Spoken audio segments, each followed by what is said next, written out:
Are you going to flip the front? And if you flip the front, you've always got your strong 3 technique, you've always got your 9 technique, your 1 tech, and your rush end, okay? Well, when you start to flip your front, that takes time. And not only does it take time in the game, it takes time in practice to where you've got to work on that. You've got to work on technique when you're lined up on the right side. You've got to work the technique when you're lined up on the left side. Furthermore, are you going to flip your linebackers and your safeties? Are you going to let those guys slide and only flip your D-line? And so when you get into it and you start writing down all the components that go into it, from our perspective, it was taking time. And teams kept tempoing us and getting to us. And you know, when a team when a team is tempoing you, they're not running something fancy.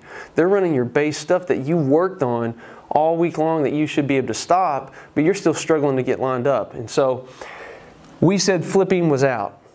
Well, the next option was sliding our line. If you slide your line, there's some disadvantages to that as well. You do get lined up quicker, but just like flipping your line, in practice, you've got to practice both sides. You've got to have that 3 tech that's practicing on the right side, sliding over, and now he's got to practice as a 1 tech when it's a strong left call.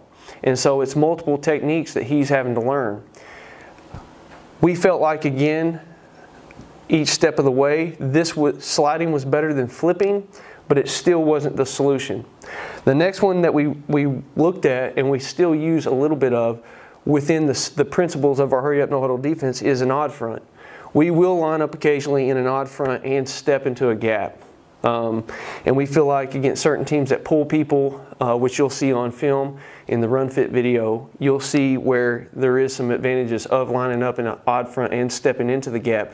But ultimately, all we're doing is creating the front that we play all the time. So ultimately, when it got down to it, we are a 1-gap football team that does not flip. And it doesn't matter if the offense comes out in an offensive pro right, we're going to look the same. We're going to have an under front to that side. If the offense comes out in an offensive pro left, we're going to have an over front. And I'm going to get on the whiteboard here in a second, and I'm going to show you exactly what that looks like on the board against pro and all the other formations. When we went into setting up the system,